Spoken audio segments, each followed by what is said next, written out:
কিয়ামতের ময়দানে আল্লাহ পাক যখন বান্দাদেরকে এক এক করে ডাক দিবেন, বান্দা তোমরা কোথায় আছো, কোন জায়গায় আছো, আসো আমার সামনে চলে আসো।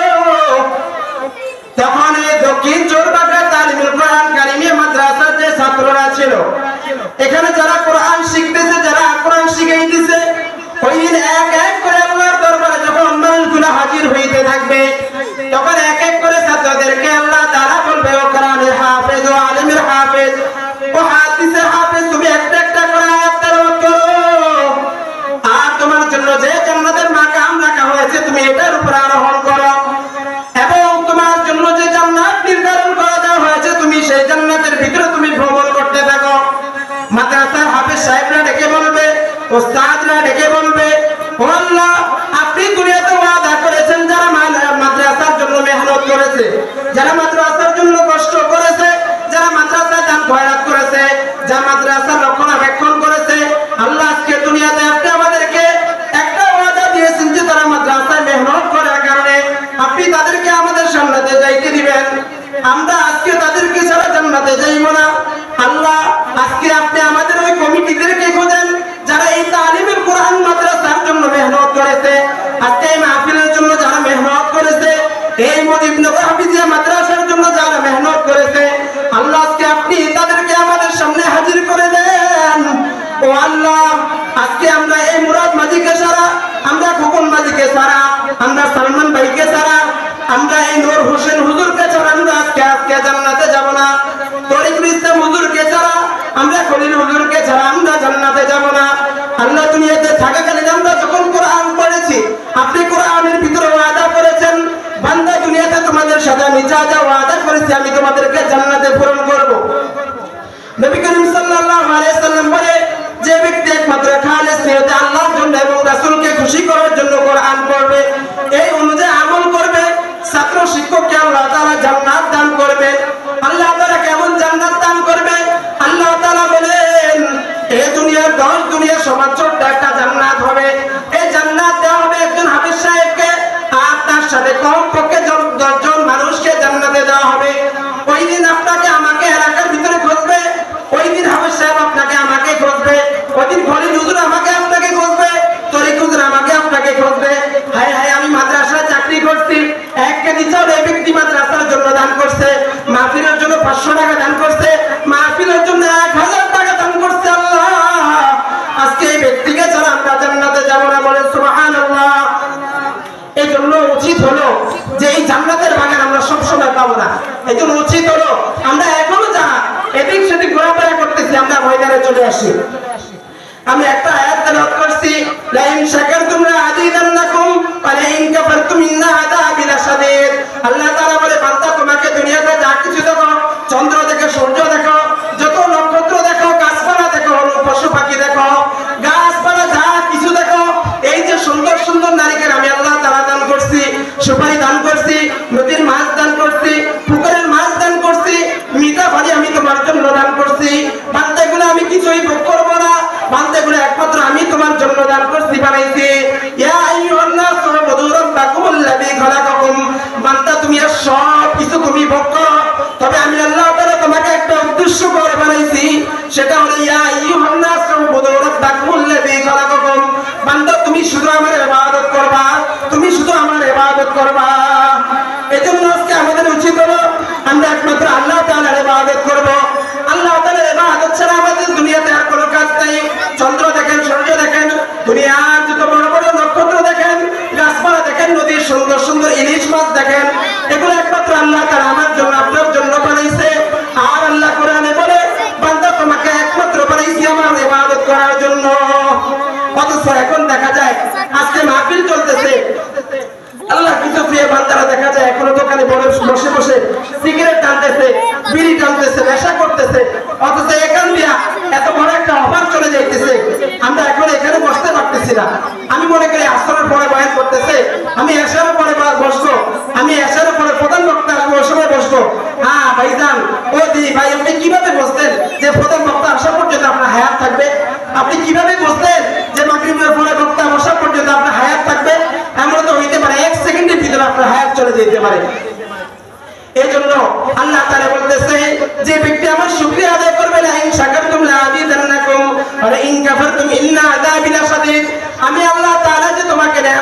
করছি, 3.5 হাত বডি দান করছি, বডির ভিতরে আমি আল্লাহ তাআলা 2টা হাত দান করছি, 2টা পা দান করছি, 2টা চক্ষু আমি আল্লাহ তাআলা দান করছি, একটা মেধা আমি আল্লাহ তাআলা দান করছি। কাল কিয়ামতের দিন মানুষদেরকে আল্লাহ তাআলা ডেকে বলবেন, মানুষ তুমি কেন নামাজ পড়ো নাই, মানুষ তুমি কেন জিকির করো নাই, তুমি কেন হজ করো নাই, তুমি কেন যাকাত দাও নাই? তখন মানুষগুলো ডেকে ডেকে বলবে, আল্লাহ আলেমরা আমাদেরকে বয়ান করে নাই, আলেমরা আমাদেরকে ভয় দেখায় নাই, এই জন্য আমরা নামাজ পড়ি নাই, এই জন্য আমরা জিকির করি নাই, এই জন্য আমরা মাহফিলের ময়দানে আসে বসে নাই। আল্লাহ তাআলা বলবে, আলেমদের কথা বাদ দিলাম, আমি আল্লাহ তাআলা তোমাদেরকে একটা মেধা দান করছি, ঠিক কিনা? আল্লাহ তাআলা মেধা দান করছে কিনা? আল্লাহ তাআলা বলবে, আমি তোমাদেরকে একটা মেধা দান করছি, তোমরা এই মেধা অনুযায়ী কেন তোমরা চলো নাই? এই জন্য কাল হাসরের ময়দানে তোমার আমার একটা বিচার হবে, সেটা হলো জ্ঞানের বিচার। এই জন্য আমাদের উচিত হলো, এখনো সবাই আছে, মাগরিবের পর সবাই আছে, আমরা যারা এখনো অযথা এদিক সেদিক ঘোরাফেরা করতেছি, আমরা অতি দ্রুত প্যান্ডেলে চলে আসি। আল্লাহ তাআলা আমাদেরকে কবুল করুক। ভাইজান, কোন দিন জানি আমি মরে যাই, কোন দিন জানি জাহান্নাম আমাকে গ্রাস করে ফেলে। রাসূল করিম সাল্লাল্লাহু আলাইহি সাল্লাম বলে, দুনিয়াতে চলতেছো কিন্তু তোমার পাশের লোককে দেখতেছো, তার দাড়িগুলো পেকে যাইতেছে, তার দাড়িগুলো কি যেতেছে, লাল হয়ে গেছে, সাদা হয়ে গেছে। কোন দিন জানি তোমার পাশের বন্ধু দুনিয়া ছেড়ে তোমার কাছ থেকে চলে গেছে। যখন তুমি দুনিয়া ছেড়ে চলে যাবে, তখন বুঝবে কবরের ভিতরে কি হবে। জাহান্নামে তো ভয়ঙ্কর হবে। দুনিয়ার কোন মানুষ যদি জাহান্নামের কোন চিত্র দেখতো, ওই ব্যক্তি দুনিয়াতে নামাজ ছাড়তো না, জিকির আজকার ছাড়তো না, মানুষ ঘুষ খাইতো না, সুদ খাইতো না। এই জন্য মেরে হাজিরিন, আমরা এগুলা থেকে বিরত থাকবো। আল্লাহ তাআলা আমাদেরকে কবুল করুন। এই জন্য আমার মা বোনেরা যারা আছেন, আমি আপনাদের জন্য কিছু কিছু কথা বলে যাই। মা, যে যুবক বোনেরা আছেন, একটু মনোযোগ সহকারে শুনবেন। আল্লাহ তাআলা কোরআনের কথা বলেন, আল্লাহ তাআলা কালামে পাকের ভিতরে বলেন, তোমরা জাহিলিয়াত মেয়েদের মতো চলিও না। জাহিলিয়াত যুগটা কখন ছিল? আল্লাহ তাআলা যখন কিয়ামতের এই ময়দানকে যখন আল্লাহ তাআলা কায়েম করবে, এর আগে আল্লাহ তাআলা একটা ভয়াবহ দৃশ্য দেখাবেন আমাদেরকে, আমরা যারা হায়াতে আছি। ঠিক তেমনি ভাবে আল্লাহ তাআলা একটা জাহিলিয়াতের যুগ দিয়েছেন। হুজুর আকরাম সাল্লাল্লাহু আলাইহি ওয়াসাল্লাম যখন দুনিয়াতে এসেছেন, দুনিয়াতে আসার 500 বছর আগে একটা জাহিলিয়াত যুগ ছিল। এই জাহিলিয়াত যুগের ভিতরে আল্লাহ তাআলা ওয়াকানা ফি বুয়ুতিকুন্না ওয়ালা তাবাররুজনা তাবাররুজাল জাহিলিয়াতিল উলা, তোমরা জাহিলিয়াত মেয়েদের মতো চলিও না। জাহিলিয়াত মেয়েরা পথে ঘাটে, রাস্তাঘাটে দেবরের সাথে, জামাইয়ের সাথে রাস্তাঘাটে সহবাস করতো, রাস্তাঘাটে উলঙ্গ ভাবে চলতো। এজন্য আল্লাহ তাআলা কালামের পাকের ভিতরে বলে, ওয়াকানা ফি বুয়ুতিকুন্না ওয়ালা তাবাররুজনা তাবাররুজাল জাহিলিয়াতিল উলা, তোমরা জাহিলিয়াত মেয়েদের মতো চলিও না। এজন্য যে মা বোনেরা আছেন, দেবরদের সাথে দেখা দেওয়া যাবে না, আপনার চাচা ভাইয়ের সাথে, মামতো ভাইয়ের সাথে দেখা দেওয়া যাবে না। পর্দায় যেভাবে করা দরকার সেইভাবে করেন, স্বামীর হুকুমগুলো আদায় করেন, 5 ওয়াক্ত নামাজ পড়েন, সন্তানের হকগুলো আপনি পুঙ্খানুপুঙ্খানুভাবে আদায় করেন। আল্লাহ তাআলা বলে, আমি তোমাকে সন্তান দান করছি। কত মা বোন বিবাহ শাদীর পরে সন্তান হয় না, হাজার হাজার কোটি কোটি টাকা নষ্ট করে ফেলে, কিন্তু সন্তান আল্লাহ তাআলা দান করে না। আল্লাহ তাআলা তোমাকে সন্তান দান করছে। ও মা, ও বোন, তুমি সন্তানকে মাদ্রাসায় পড়াও, তুমি সন্তানকে কোরআন শিক্ষা দাও, তুমি সন্তানকে হাদিস শিক্ষা দাও, তুমি সন্তানকে যেইভাবে পড়লে কোরআন হাদিস অনুযায়ী চলবে, তুমি সন্তানকে সেইভাবে চলানোর জন্য কোরআনকে শিক্ষা দান করো। এই জন্য দক্ষিণ বাগদা ভেরিফাইড তালিমুল কোরআন মাদ্রাসা আছে। আমরা আজকে দেখবো, আদা করব, আমার সন্তান যখন দুনিয়াতে আসছে বা আসবে, আমার সন্তানকে কমপক্ষে 3য় শ্রেণী পর্যন্ত কোরআন শিক্ষা করাবো। আমি সুদ খাবো না, আমি ঘুষ খাবো না, আমি বেপরোয়া করবো না, আমি উশৃঙ্খল করবো না, আমি বেপরদায় চলবো না। আমি যেইভাবে চললে আল্লাহ সন্তুষ্ট, আমি যেইভাবে চললে রসুল সন্তুষ্ট, আমি যেইভাবে চললে স্বামী সন্তুষ্ট, আমি পুঙ্খানুপুঙ্খানুভাবে সেইভাবে চলার চেষ্টা করব।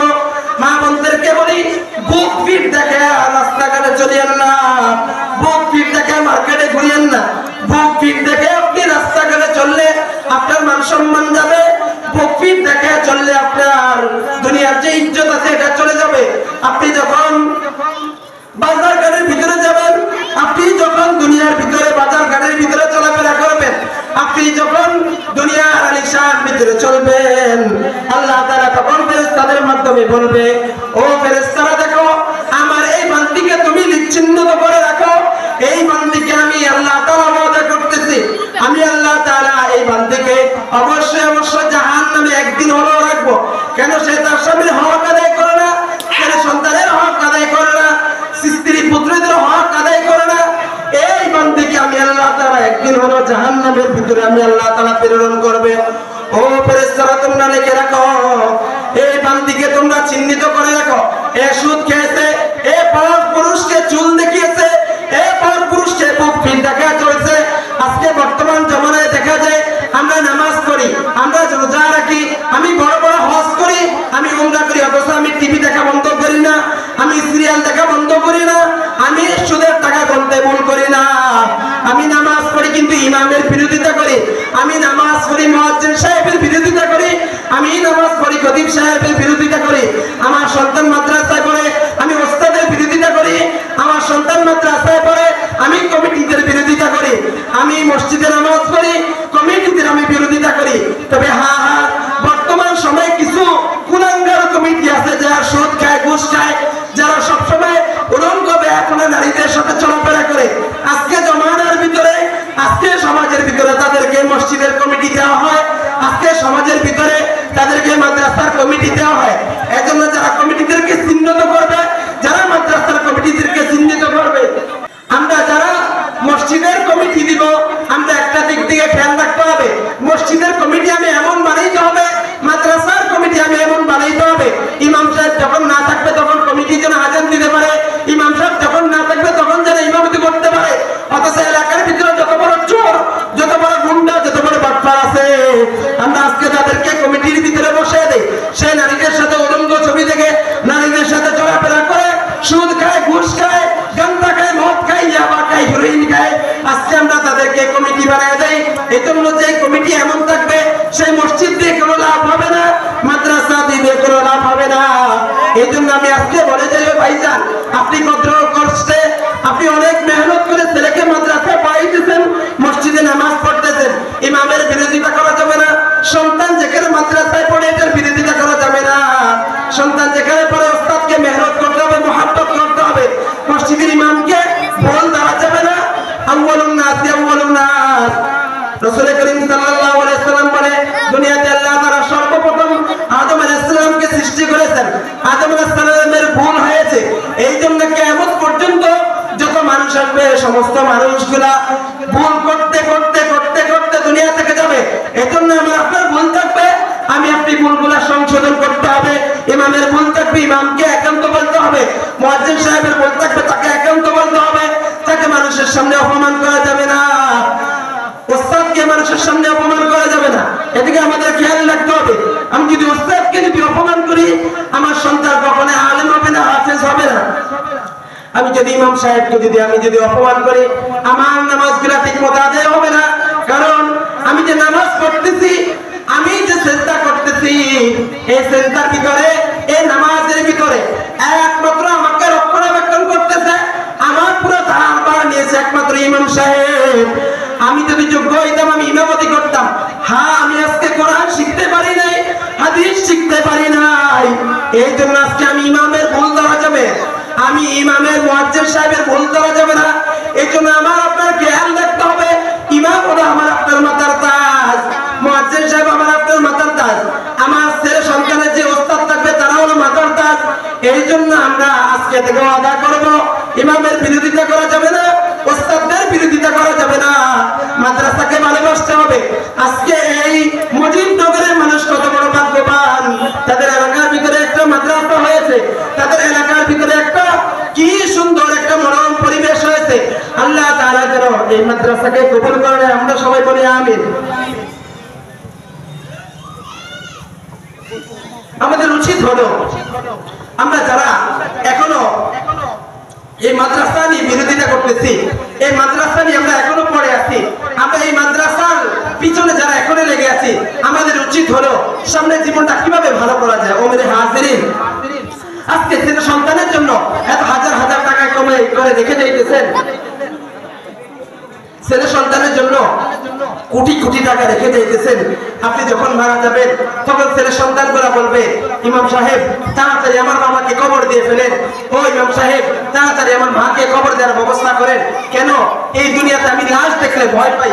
ইমাম সাহেব যেমনি ভাবে যেইভাবে পারেন আমার বাবা মাকে আপনি তাড়াতাড়ি দাফন করে ফেলেন।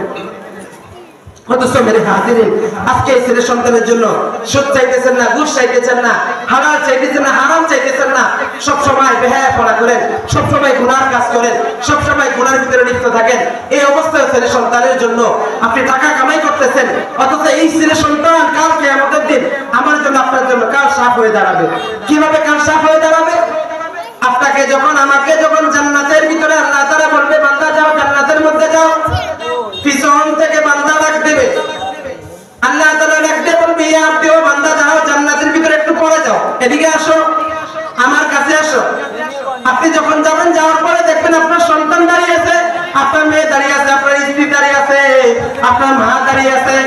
তখন আল্লাহ তাআলা বলবে যে তুমি আমাকে, যে আমি আল্লাহ তাআলা যে জান্নাত দান করছি, কিন্তু এরা তো বলতেছে আমি তোমাদেরকে জাহান্নাম দান করতাম। তখন আপনি জিজ্ঞাসা করবেন আমি তোমার জন্য দুনিয়াতে এত টাকা রেখে এসেছি, ও স্ত্রী আমি তোমার জন্য এত বড় বড় অট্টালিকা রেখে এসেছি, ও বোন আমি তোমাকে এত টাকা পয়সা দান করেছি, জমি জমা দিয়েছি, আজকে কেন তুমি আমাকে জাহান্নামে যাইতে বলতেছো? তখন বোন বলবে তুমি আমাকে দুনিয়াতে নামাজের কথা বলো নাই, পর্দার কথা বলো নাই, তুমি আমাকে নামাজের বিধানের কথা শোনাও নাই, এই জন্য আজকে আমি জাহান্নামে যাব।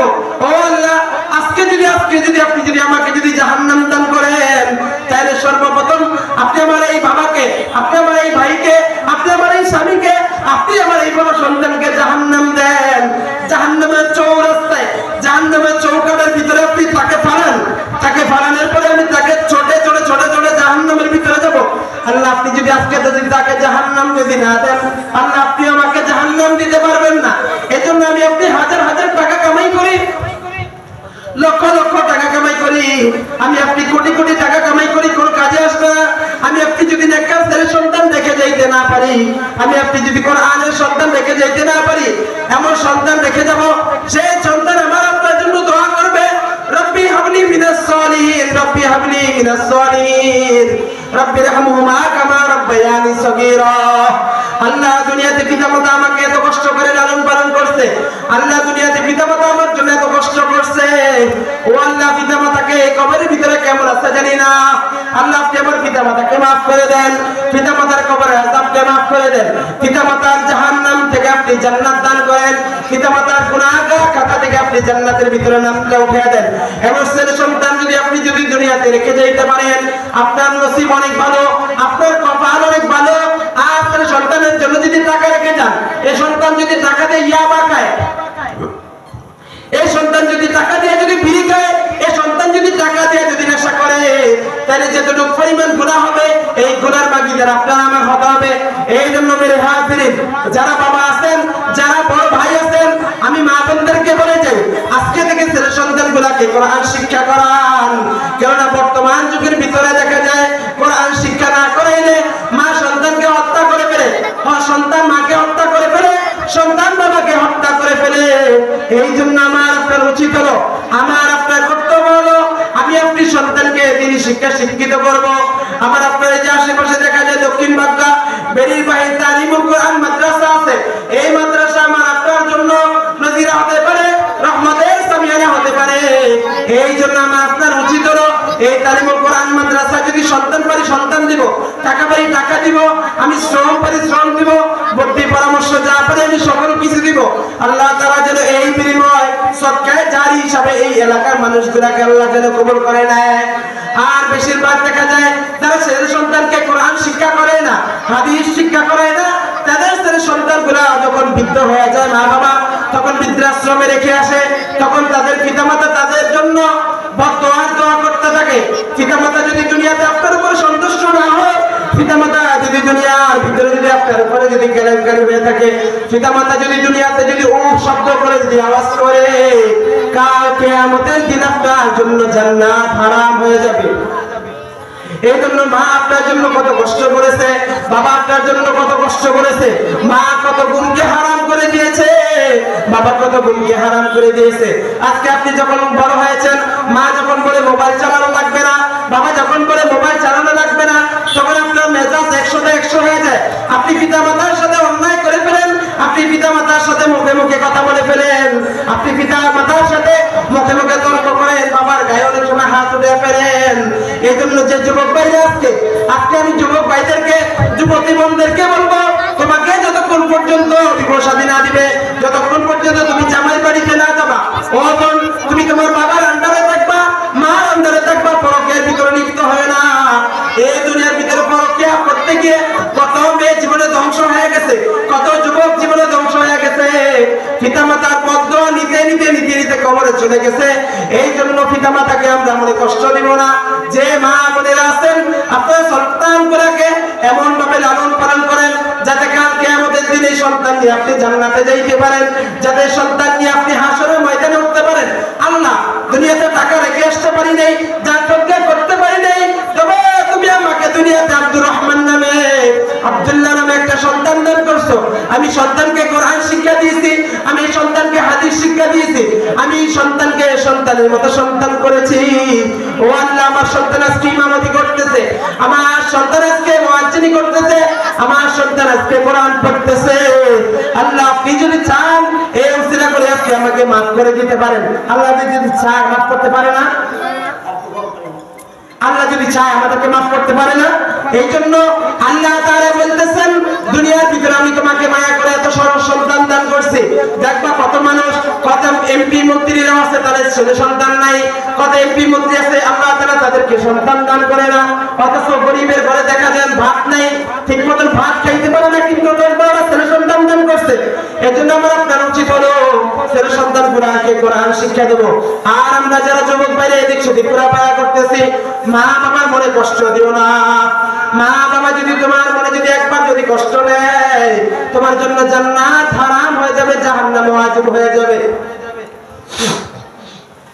এই জন্য মা বাবার মনে কেউ কষ্ট দিব না, মা বাবার মনে কেউ দিলে কষ্ট দিব না। মা তোমাকে রাগ করছে ভালোর জন্য, বাবা তোমাকে মোবাইল চালাইতে দেয় না ভালোর জন্য। আহা, আজকে মোবাইল পেয়ে তুমি যে গুনাহ করতেছো, আজকে মোবাইল পেয়ে তুমি যে খাতার ভিতরে যে আকাম করতেছো, আল্লাহ তাআলা দেখতেছে, দুনিয়ার কেউ দেখে না। এই জন্য বাবা যখন বকা দিবে, মা যখন বকা দিবে, তাদের মুখে মুখে কথা বলা যাবে না, তাদের সাথে অন্যায় করা যাবে না। মা যে তোমার জন্য কত বড় পেরেশান হয়ে যায়, মা যে তোমার জন্য কত বড় হয়রান হয়ে যায়। এই জন্য মা বাবার প্রতি আমরা সবাই ইহসান রাখবো। এই জন্য মেরে হাজিরিন, ও যুবক ভাইরা, ও আমার সমবয়সী ভাইরা, মা বাবা যাদের আছে আমরা খেদমত করবো, যাদের মা বাবা আছে মা বাবার পায়ে ধরে আমরা ক্ষমা চাবো। যারা মা বাবার সাথে বেয়াদবি করেছি, মা বাবা কত বড় নিয়ামত আপনি বিক্রি করে করতে পারবেন। এই জন্য এখানে আলোচনা শেষ করছি। আমি যতটুকু কথা বলতে আগে আমাকে, এরপর আপনাকে আমল করা তৌফিক দান করো এবং পিতা মাতার খেদমত করা তৌফিক দান করো। আল্লাহর যে শুকরিয়া আছে এটা আদায় করা তৌফিক দান করো। আমা তৌফিক ইল্লা বিল্লাহ। আসসালামু আলাইকুম ওয়া রাহমাতুল্লাহ।